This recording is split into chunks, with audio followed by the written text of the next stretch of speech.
Welcome back, Goo Gunners family. Another defensive injury increases January transfer necessity. The January transfer window is often described as a difficult market, overpriced, reactive, and limited in quality. Yet for clubs with title ambitions or top four objectives, necessity often outweighs caution.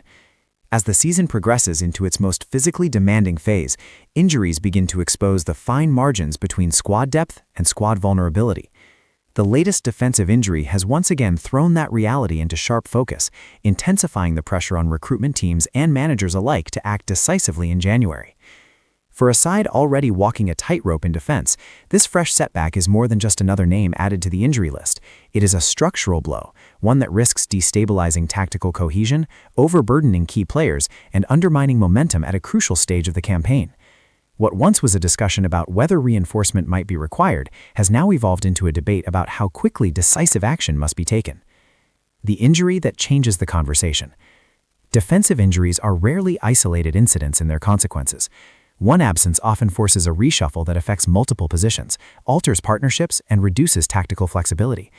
This latest injury, coming at a time when fixtures are piling up across domestic and European competitions, could not have arrived at a worse moment. The affected defender had become an integral part of the side's structure, whether through leadership, ball progression, aerial dominance, or positional intelligence. Losing such a profile is not simply about replacing minutes, it is about replacing reliability. In modern football, defenders are no longer passive stoppers. They are active contributors in build-up play, defensive transitions, and pressing systems. When one piece is removed, the entire machine risks malfunctioning. This injury compounds existing issues. Previous absences have already forced makeshift solutions, including fullbacks being deployed centrally, midfielders dropping deeper, or young academy players being fast-tracked into high-pressure situations. While such improvisation can work in short bursts, it is not a sustainable strategy across a congested winter calendar. A squad already running on fine margins. Even before this setback, questions had been asked about defensive depth. The starting 11 may appear strong on paper, but the lack of like-for-like replacements has been a lingering concern. Injuries, suspensions, and fatigue inevitably expose squads that rely too heavily on a small core of players. In recent weeks, defensive performances have shown signs of strain. Concentration lapses, slower recovery runs, and reduced dominance in duels are often the first indicators of physical and mental overload. When defenders are asked to play every 3 days without adequate rotation, the risk of further injuries rises exponentially. This is where January recruitment becomes less about ambition and more about protection.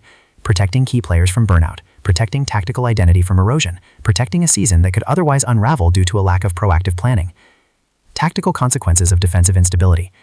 Modern tactical systems depend heavily on defensive consistency. High lines, aggressive pressing, inverted fullbacks, and ball-playing center halves all require trust and familiarity. When personnel changes are forced rather than planned, those systems suffer. The current defensive injury crisis threatens several tactical pillars. Build-up play.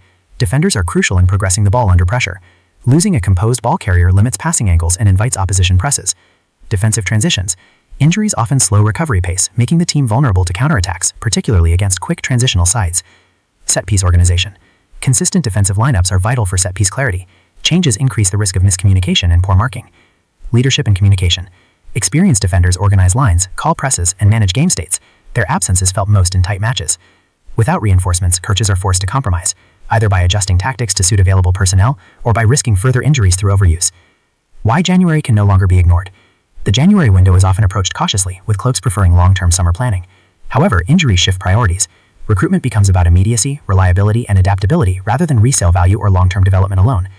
This latest injury has tipped the balance. The cost of not signing a defender may now outweigh the financial premium typically associated with January deals. Dropped points, early cup exits, or missing out on Champions League qualification carry far greater financial and sporting consequences. Furthermore, January signings do not always need to be marquee names. Smart recruitment can involve experienced short-term solutions, versatile defenders capable of covering multiple roles, loan deals with purchase options, under-the-radar players from less congested leagues. What matters most is suitability, physical readiness, tactical intelligence, and the ability to adapt quickly. Internal options, risk versus reality. Clubs often point to internal solutions during injury crises. Youth prospects, utility players, and positional adjustments are framed as evidence of trust and long-term vision. While admirable in theory, reality often tells a harsher story. Young defenders may possess talent, but throwing them into high-stakes Premier League matches during winter congestion can be damaging to both player development and team results. Mistakes are magnified, confidence can be shattered, and fan pressure intensifies. Similarly, repositioning players weakens multiple areas at once. A midfielder dropped into defense solves one problem while creating another. Over time, this domino effect destabilizes the entire side. January recruitment, therefore, is not a rejection of youth development. It is a safeguard that allows young players to be integrated gradually rather than exposed prematurely. Psychological impact on the squad. Injuries do not only affect tactics, they affect mentality. Players become more cautious, knowing that mistakes may not be easily corrected. Defensive partners change frequently, reducing chemistry and trust. Goalkeepers face increased pressure, often having to deal with defensive uncertainty in front of them. A new defensive signing can have an immediate psychological boost. Competition raises standards, rotation becomes possible, training intensity improves. Most importantly, players regain confidence in the squad's ability to cope with adversity. Momentum in football is fragile. January can either stabilize a season or allow it to drift into disappointment. The broader context, title races and top 4 battles. In elite competitions, margins are unforgiving. Rivals will not wait. While one club struggles with injuries, others strengthen. The January window often reveals intent. Who is serious about competing and who is content to hope for the best? Defensive solidity is the foundation of success. Attacks win matches, but defenses sustain campaigns. Over the course of a long season, goals conceded often define final league positions. Failing to act decisively after another defensive injury risks sending the wrong message, not just to supporters but to players and competitors alike. Recruitment profiles that make sense. Rather than chasing unrealistic targets, clubs must focus on realistic solutions. The ideal January defensive signing should offer immediate availability, tactical discipline, Premier League or top league experience, positional versatility, strong injury record. Leadership is an added bonus. A calm, authoritative defender can stabilize a backline instantly, even without long betting-in periods. Loan markets, relegation-threatened clubs, and European leagues with winter breaks often provide opportunities for such profiles. Learning from past mistakes. History is filled with examples of clubs who ignore January warning signs and paid the price. Defensive injury crises rarely resolve themselves. Waiting for players to return often leads to rush comebacks and recurring setbacks. Conversely, proactive January business has saved seasons. Even short-term signings can make decisive contributions, providing cover, experience, and tactical options. The lesson is clear. Ignoring necessity in January is not prudence, it is risk. Conclusion: necessity, not luxury.